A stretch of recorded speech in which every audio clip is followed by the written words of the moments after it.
Dear Jesus, please give us the necessary graces to leave our lives of comfort, to enter the prayer closet, to minister to those who are truly suffering. I have much to cover, Jesus began. First and foremost, I need you all on the front lines. People are going to hell and need rescuing. There is still much killing going on in the Ukraine and in Israel. People are at a loss as to how to go forward. There's nothing but bloodshed ahead of them.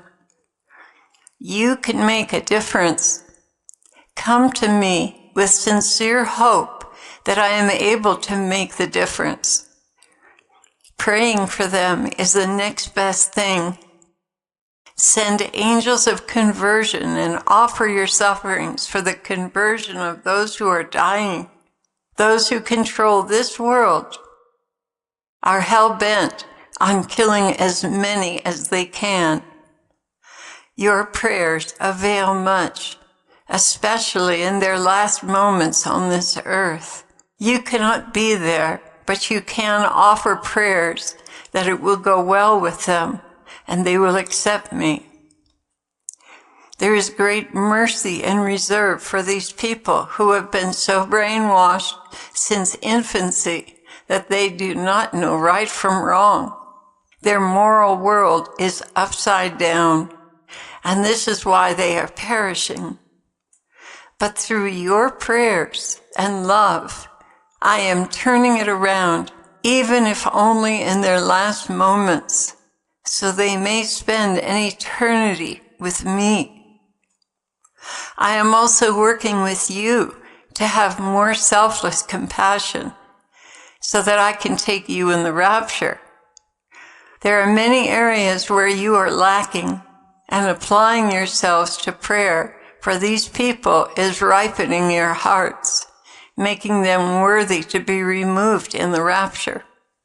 My dear ones, you have no idea how spiritually poor you are in good deeds. What I am offering you is the ability to visit the sick and imprisoned without leaving your homes. Care for them diligently, and you will accumulate many graces of compassion. Your culture does not teach this, and that is why you are so poor. Now is the time to make up for not visiting the sick or imprisoned. Now is the time to pour yourself out upon those who have no one to be there for them. I know this is difficult for you, especially around this time of the year, but this should be your main focus this time of the year, not shopping. Clare, it has taken you many trials and errors to get to this point where you recognize your poverty. In the past, you would go out and spend money on your children, an excess amount, following the culture of the day. Now you understand that this time of the year is about giving, about supplying for the truly destitute, not self-interest, but God interest, supplying what I need from my children. This must become a way of life for you, always pushing aside your wants and needs to meet the dire needs of the poor around you.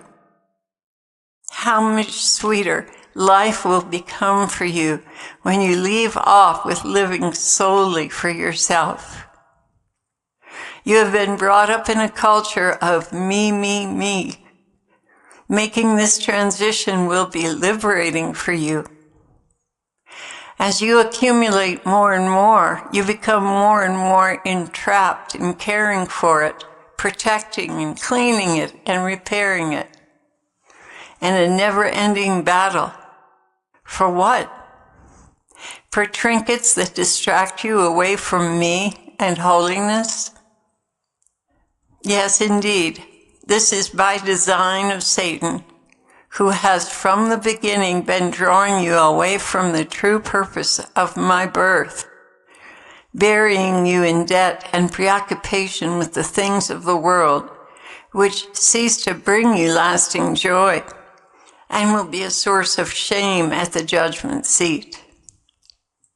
But very few are those who finally come to their senses and see their true state before me when they give of their lives for those things that will be useless for their salvation in the world to come.